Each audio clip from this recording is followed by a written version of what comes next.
आप देख रहे हैं आंवला न्यूज, खबर आपके शहर की।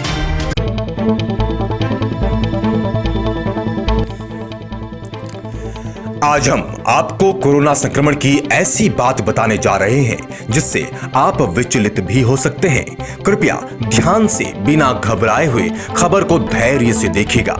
तीर्थ नगरी में मंडी समिति के 7 लोगों में कोरोना संक्रमित की शिकायत आने पर कोरोना के कम्युनिटी स्प्रेड की प्रबल संभावनाएं पैदा हो चुकी हैं। इसलिए अब आपको विशेष सावधानी बरतने की आवश्यकता है। सबसे पहले तो घर में ही रहें और जब बहुत ही ज्यादा आवश्यकता पड़े तो पूरी सावधानी के साथ सोशल डिस्टेंस के नियमों का पालन करते हुए और मुंह में मास्क और जेब में सैनिटाइजर जरूर रखें।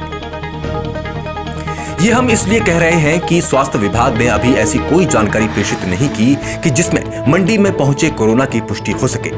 मतलब मंडी में ये कोरोना कैसे पहुंचा और मंडी के संक्रमितों से कितने प्रभावित हो गए हैं, इसकी कोई भी आधिकारिक जानकारी सामने नहीं आई है। यदि इस कोरोना संक्रमण के कारणों का पता नहीं चलता है तो ये समाज के लिए ज्यादा खतरनाक साबित हो सकता है। अभी तक हम कोरोना संक्रमण को क्षेत्र विशेष से जोड़ते हुए देख रहे थे, जबकि अब ये संक्रमण व्यक्ति विशेष से संबंधित हो चला है।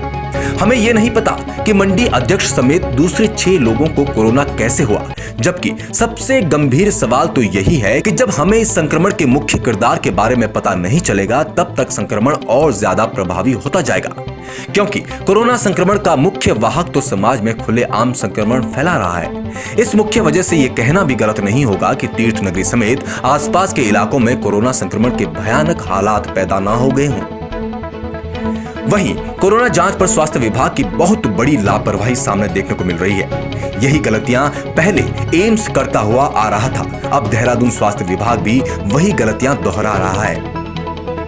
जहां मुनिकृति स्वास्थ्य विभाग ने ऋषिकेश मंडी अध्यक्ष विनोद कुकरेती के संपर्क की सूची बनाकर सभी को 14 दिन होम क्वारंटीन करने का आदेश जारी कर दिए हैं, वहीं ऋषिकेश में मंडी में अध्यक्ष के संपर्क में आने वाले तो क्या, पूर्व सभासद राम कुमार संगर और बाकी 5 कोरोना संक्रमितों के संपर्क में आने वालों को होम क्वारंटीन तो दूर, एक अदद सूची तक नहीं बनाई गई। अब सबसे गंभीर सवाल भी ये खड़ा हो रहा है कि मंडी समिति में ही कई कर्मचारियों की जांच आज तक नहीं हुई है, जबकि वहां के अध्यक्ष संक्रमित हो गए हैं, जिसमें अध्यक्ष की सचिव नंदिनी उनियाल समेत दर्जन भर कर्मचारियों की भी कोई जांच नहीं हुई है। जो मंडी के आरती कोरोना पॉजिटिव आए हैं, वहां से सारे ऋषिकेश और दूर दराज पहाड़ों में भी फल सब्जियां सप्लाई होती हैं। इसके अलावा सबसे गंभीर बात तो यह है कि जहां से कोरोना संक्रमित होकर मंडी ऋषिकेश में पहुंचा है, वही सब्जियों की सप्लाई आज भी बाहर से हो रही है। अब यदि कोरोना संक्रमित है और मंडी अध्यक्ष तक को कोरोना हो चुका है, तब ये सवाल भी उठता है कि आखिर इन तक कैसे कोरोना पहुंच गया। और यही नहीं, जो मुख्य आड़ती जिन बाहर वालों से सब्जियां लेते हैं वो तक कोरोना संक्रमित हो गए हैं, तो जो ठेली रेहड़ी वाले इनसे सब्जियां ले रहे हैं उनकी भी प्रबल संभावना है। और जो ग्राहक इन घर घर जाने वाली ठेलियों से सब्जियां लेगा उसे भी खतरा तो है ही। इसलिए जैसी जांच मंडी समिति में 13 जून को हुई, ऐसी ही जांच बाकी छूटे कर्मचारियों और आड़तियों को भी हो और जो बाहर से सब्जियां पहुंचाते हैं उनके साथ ठेली और रेहड़ी वालों की भी जांच तो बनती है। ये इसलिए भी जरूरी है कि जब जांच होगी तभी कोरोना संक्रमितों का पता चलेगा, और जब पता चलेगा तभी सावधानी बरती जाएगी, वरना परिस्थितियां कब आउट ऑफ कंट्रोल हो जाएं कह नहीं सकते।